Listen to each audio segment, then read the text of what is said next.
can there be such different functioning in the same brain? Bundy himself perpetuated the fantasy that he came from this perfectly normal childhood.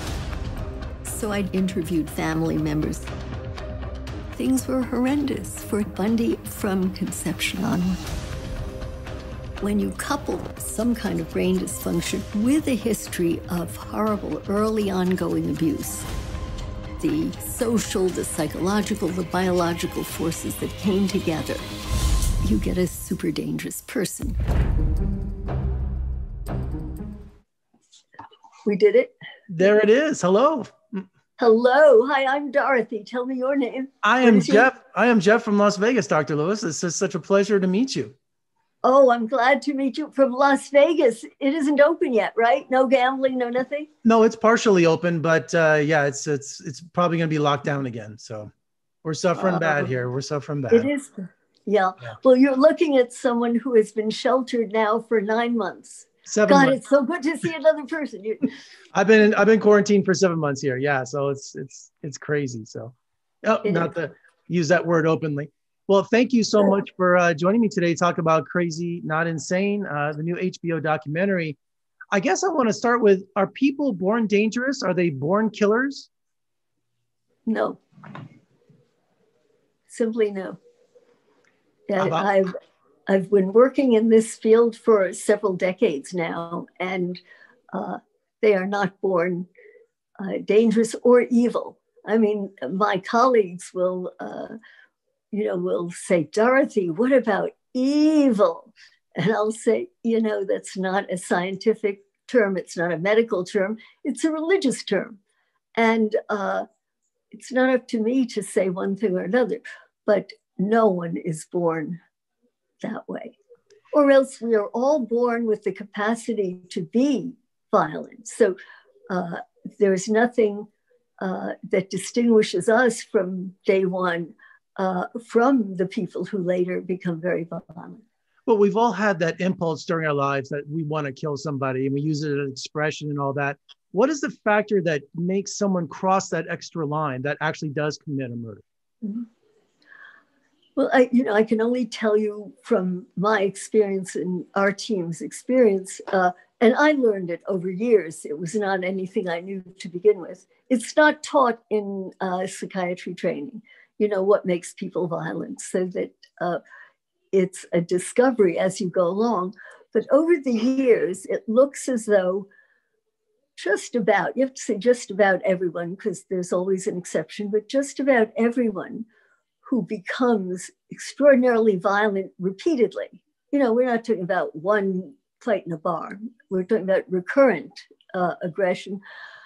Just about every one of them has been raised from early on in a family where there's extraordinary violence and where he or she experiences incredible abuse. With the guys, the girls too. Sexual abuse is very, very common. And in the course of this ongoing torture, the individual unconsciously sort of flips out, and it's as if someone else comes to, quote, take the pain. And I've had more than one alter when I'll say, well, what do you do for so-and-so? The alter will say, I took the pain. The other vulnerability that I think you need, because probably most abused people don't kill other people, but also there is a kind of brain abnormality. It can be biochemical, it can be a predisposition to a serious mental illness, to mania, to schizophrenia, to certainly paranoia, and or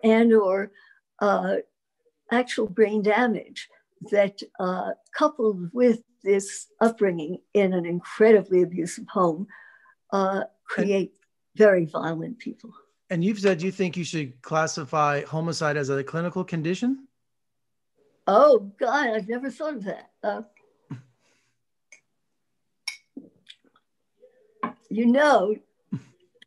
May I think about that? Sure. Give me your address and I'll think about it and talk about it. And, okay. I'd let you know because it had never, ever occurred to me. No kidding. Yeah. Well, you've seen over 22 serial killers. Is there a pattern, or are each unique? Other than them being a serial killer, do they have their own unique pattern in their history of why they kill? Yeah, of course.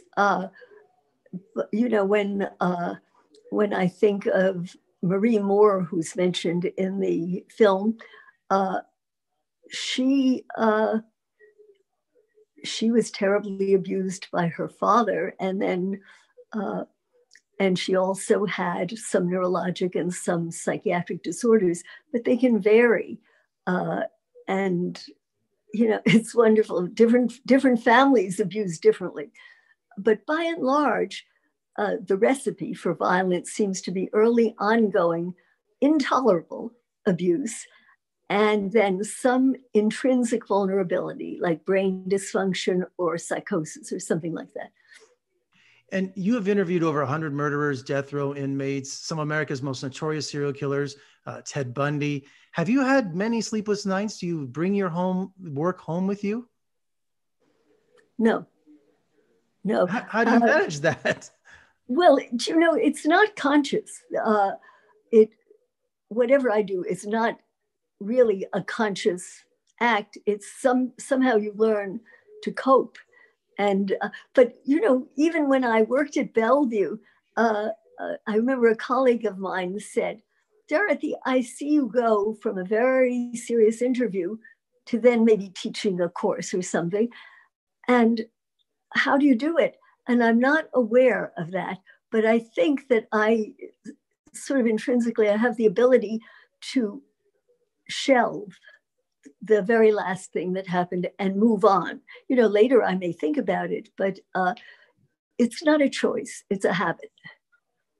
And how do you approach courtrooms over the years, giving your testimony? Expecting to be laughed at. Really? Yeah. Because I know you weren't taken seriously early in your career, but you built that reputation and that... Nothing has changed. Nothing, really? Nothing, really. Why is that, do you think? That one is a really tough question, but you know, there seems to be something about horrific episodes, murder, grisly things that tickles the limbic system, you know, that system deep down in our brain that has to do with appetites, with anger, with love, with eating, with feelings. Well, they laughed at Pasteur, Dr. Lewis. Yeah. I think history is going to find you on the right side. So don't worry. You're going to be in good company. Oh, well, it's been decades and I haven't seen a change, but do you know, I'm so touched that Alex wanted to do this because my colleagues don't believe what we've seen. And here Alex is showing, is giving them the data. And then it's up to them to look at it and see, is this real or isn't it? And you had to put your trust in the filmmaker, into Alex, in giving him full access to your thoughts and cases? Yes. Yes, I did. I trusted him implicitly. Well, the other people who had asked me to do something with their videos, they were all really interested in Ted Bundy. And the reason he trusted me is that I was not making a living off Ted Bundy. I never wrote about him. And where other people were champing at the bit to talk to him and write a book and do this or that. And, you know, I was not. I was just hired to see if there was any problem there. Well, Doctor, I think the documentary was fascinating. I think the work you do is essential. And have you seen the TV series Manhunter on Netflix? That is isn't that consulting with the FBI people? Yeah, it's about the beginning of them starting the word serial killer and about an FBI agent finally classifying that. And it's from director David Fincher. It's just an incredible, fascinating series. And if you haven't seen it, I highly recommend it. I think you'd find it very entertaining. Have you read their book? Because one of the reasons, by the way, I have not watched any of the Bundy films, any of the fictional things, any of the other things, so that I don't like it to cloud my memory.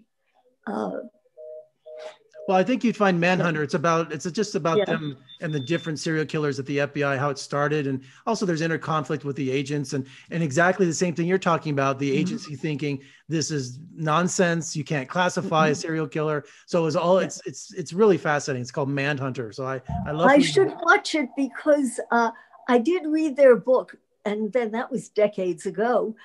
And I looked and I thought, my God, I have seen, I think, 3 or 4 of the people that they saw. And what they did not know about them blew my mind. So, do you know, I actually called the FBI. I don't know to whom I spoke, but I said that I've read this book. Would you please tell, was it Ressler? I forget, Douglas. Anyway, at the time I knew. And I said, I would love to share my data with your data because theirs was on a totally different level. And I think a lot of theirs had to do with checking boxes and things like that, where ours is far more loose and can go in any direction you want, but they never called back. So that, but I have seen many of theirs and there's a different picture behind it. Well, Dr. Lewis, thank you so much for your time today and wonderful documentary, very insightful, and I applaud your work and your career. And thank you so much for joining me today. It's been an honor. Oh, it's been such a pleasure to talk with you. You ask good stuff. Oh, thank you very much. You have a good day. Thank you. Thank you.